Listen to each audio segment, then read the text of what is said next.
नमस्कार, मी पंजाब डक. आज देखील म्हणजे 29 आणि 30 तारखेपर्यंत आणखी राज्यात दररोज भाग बदलत वेगवेगळ्या भागात जोराचा पाऊस पडणार आहे. काही ठिकाणी ओढे नाले पडणार आहे, कुठं रिमझिम पडणार आहे, कुठं पेंडोलता पडणार आहे.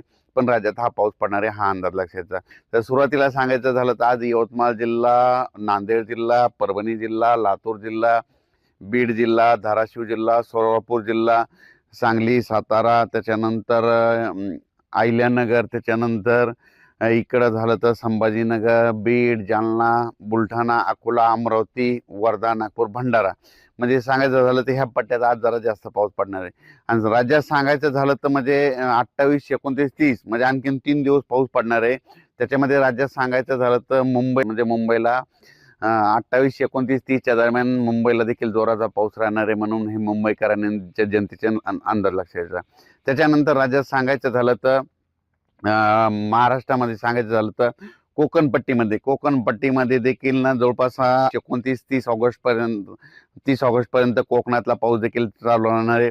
आणि सांगायचं झालं तर परत एक ना पश्चिम महाराष्ट्रामध्ये सातारा, सांगली, सोलापूर, कोल्हापूर तसेच त्याच्यानंतर अहिल्यानगर, धाराशिव, सोलापूर जिल्हा ह्या पट्ट्यात मात्र आज देखील खूप जोराचा पाऊस पडणार आहे, म्हणून पश्चिम महाराष्ट्रातल्या शेतकऱ्यांनी अंदाज लक्षात. सांगायचं झालं तर पश्चिम महाराष्ट्रामध्ये आज ठिकठिकाणी काही ठिकाणी मुसळधार पाऊस पडन, कुठं रिमझिम पडन, कुठं वाहुणी पडल, कुठं पेंडोलता पडन, म्हणून हा पश्चिम महाराष्ट्राच्या अंदाज शेतकऱ्यांना अंदाज येतो.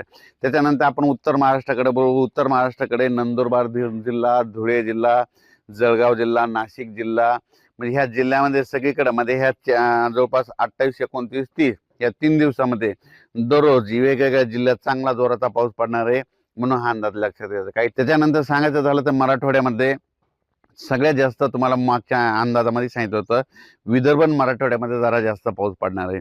तर सांगायचं झालं तर लातूर जिल्हा, धाराशिव जिल्हा, बीड जिल्हा, परभणी जिल्हा, नांदेड जिल्हा, हिंगोली जिल्हा, संभाजीनगर आणि जालना हे मराठवाड्यामध्ये काय होणार आहे, आज देखील दुपारच्या नंतर खूप काही ठिकाणी जोराचा पाऊस पडणार आहे, म्हणून हा अंदाज लक्षात.